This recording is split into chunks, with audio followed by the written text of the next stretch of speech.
আমি একবার রান্না বাড়া করেছিলাম, আমার মনে আছে, তরকারি রান্না করেছিলাম যখন আমি সৌদি আরবে ছিলাম। আমার ফ্যামিলি আমার সাথে ছিল, মিসেস হসপিটালে ভর্তি ছিলেন, তো বাচ্চাদের জন্য আমার মনে আছে আলু এবং ডাল দিয়ে একটা তরকারি রান্না করেছিলাম। দুর্ভাগ্যের বিষয় যে সেই তরকারি আমি ছাড়া পরিবারের সদস্যদের কেউ খায়নি। বহুত ফজিলত বর্ণনা করলাম, বহুত বোঝানোর চেষ্টা করলাম, বাচ্চারা কেউ সেটা ছুঁয়েও দেখেনি, তারা জাস্ট উপহাস করে ছেড়ে দিয়েছে। অথচ সে আলু আর ডাল রান্না করতে যে পরিমাণ কষ্ট আমার গেছে, যে পরিমাণ ঘাম আমার ঝরেছে, যে পরিমাণ পেরেশানি আমার হয়েছে, সেটা আমি বলে তাদেরকে বোঝাতে পারতাম না। তো আমরা যারা কথায় কথায় খাবারের দোষ ধরি, আমাদের নবী সাল্লাল্লাহু আলাইহি ওয়াসাল্লামের এই সুন্নাত থেকে শিক্ষা নেওয়া উচিত যে মা বোনদের, আমাদের স্ত্রীদের, মহিলাদের খাবার যদি কখনো পছন্দ হয় আমরা খেলাম, আর অপছন্দ না হলে আমি খেতে চাচ্ছি না অপারগতা প্রকাশ করলাম, আমরা দোষ ধরবো না। খাবারের দোষ ধরেন নাই জীবনে কখনো? এরকম মানুষ এখানে আছেন? একজন আছি আমরা? থাকলে হাত তুলতে পারেন। একজন হাত তুলছে। আপনি খাবারের দোষ কখনো ধরেন নাই? কিভাবে সম্ভব? খাবারের দোষ কখনো ধরেন নাই? লবণ কম হয়েছে, এর চেয়ে ভালো হইতে পারতো, এরকম কখনো বলেন নাই? মাশাআল্লাহ, তো আপনি তো মহামানব।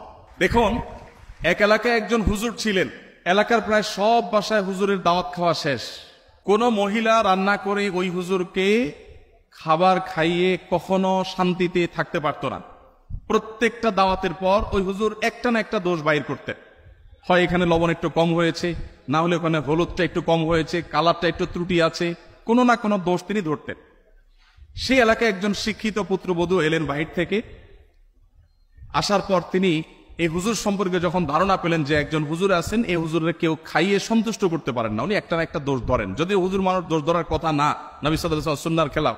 যাই হোক, এটা কতটা বাস্তব ঘটনা তাও জানি না, বাকি গল্প হিসাবে শিক্ষণীয় সেই হিসাবে বলা। তো পরে ওই শিক্ষিত পুত্রবধূ তিনি হুজুরের সমস্ত দোষগুলোর তালিকা করলেন যে উনি কোন কোন দোষ ধরেন সাধারণত, সবগুলোকে নোট করে এমন ভাবে একটা রান্না তিনি দিলেন যে এই রান্নাতে হুজুরের দোষ ধরার কোনো ফাঁক রাখলেন না, সব পারফেক্ট রাখলেন। এরপর হুজুরকে দাওয়াত দিয়ে খাওয়ালেন।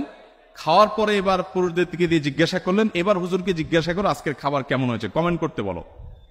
এখন বেচারা হুজুর দেখলেন যে আসলে কোনো কমেন্ট করার জায়গা নাই, তো এবার বললেন যে আসলে এত ভালো না, এত ভালো না। তো যে ভদ্রলোক বলেছেন যে আপনি কোনো দোষ ধরেন নাই কখনো, আমি জানি না যে আপনি এই টাইপের কোনো দোষ ধরেছেন কিনা কখনো। যাই হোক, তো আমাদের নবী করিম সাল্লাল্লাহু আলাইহি ওয়াসাল্লাম সাধারণত কখনো খাবারের দোষ ধরতেন না, কারণ মেয়েরা কষ্ট করে রান্না বাড়া করেন। আমরা যদি একদিন এই দায়িত্বটা পালন করি তাহলে আমরা হাড়ে হাড়ে টের পাবো যে রান্না করা এটা কত মজার কাজ। প্রিয় নবী সাল্লাল্লাহু আলাইহি ওয়াসাল্লামের লাইফস্টাইলের দিকে তাকালে আমরা দেখতে পাই যে তিনি যখন খাবার গ্রহণ করতেন তিনি কোনো খাদ্যের দোষ ধরতেন না। কোনো খাবার তার সামনে এলে পছন্দ হলে খেতেন, আর পছন্দ না হলে তিনি রেখে দিতেন, কখনো দোষ ধরতেন না। কানা নবী সাল্লাল্লাহু আলাইহি ওয়াসাল্লাম লা ইয়াইবু তাআমা কাত্তু, নবী সাল্লাল্লাহু আলাইহি ওয়াসাল্লাম কখনো কোনো খাবারের দোষ ধরতেন না। এই হাদিসের মধ্যে কত্তু একটা শব্দ এসেছে শামাইলে তিরমিজিতে, কত্তু মানে হলো কখনো, তার মানে তার জীবনে কখনো খাবারের দোষ ধরার ঘটনা ঘটেনি।